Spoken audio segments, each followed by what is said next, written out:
ਨਿਊਫਾਊਂਡਲੈਂਡ ਅਤੇ ਲੈਬਰਾਡੋਰ ਦੇ premier Andrew fury ਨੇ ਸੂਬੇ ਦੇ ਕੇਂਦਰੀ ਖੇਤਰ ਲਈ ਸਿਹਤ ਸੰਭਾਲ ਖੇਤਰ ਵਿੱਚ ਬਜਟ 2022 ਦੇ ਨਿਵੇਸ਼ਾਂ ਨੂੰ ਉਜਾਗਰ ਕਰਨ ਲਈ ਇੱਕ ਨਿਊਜ਼ ਕਾਨਫਰੰਸ ਕੀਤੀ।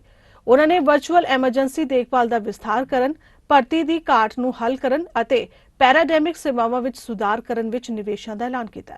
For just over 500,000 of us, we spend $3.6 billion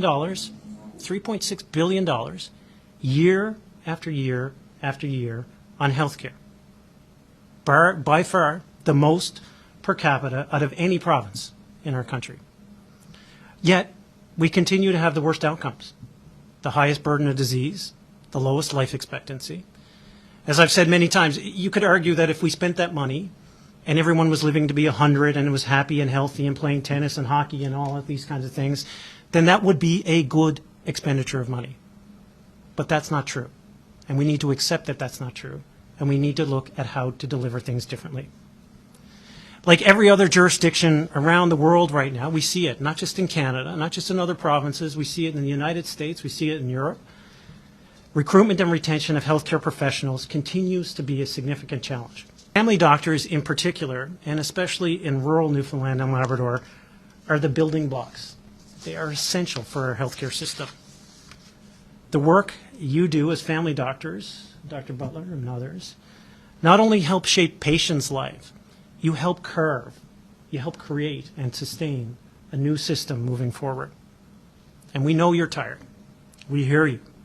We value you and want to work with you to protect you and ultimately the patients of Newfoundland and Labrador.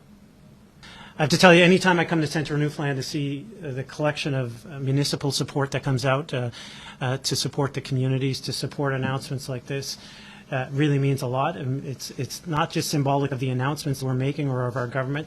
It's symbolic of the basic building blocks of our and the foundation of our province. And to see good people stepping up in leadership roles is incredibly important to the sustainability to which the minister and I always speak. And they have been many: a cyber attack, a pandemic, just to name a few. And imagine that, just those are just of a few of the challenges that he's faced. But sir, we're never defined by our challenges. We're defined by how we respond. And the response that you have led on behalf of the people of the province during troubling times of a pandemic and a cyber attack, I can tell you personally as Premier, the advice that you provide to me and the people of the province is greatly appreciated and I think deserves reminding for everyone in our province. So thank you.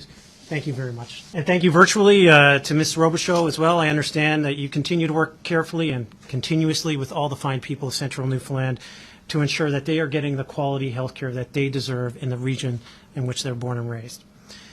We recognize as a government the changing demographics in our province and in turn the challenging healthcare issues that creates. We also recognize that we as a government need to deliver services differently as a result. We simply cannot keep doing the same thing over and over again, following the old models and expecting different results. Simply put, we can't continue to have a model that's based on a 1960s population scheme, when our province had 6 children for every senior.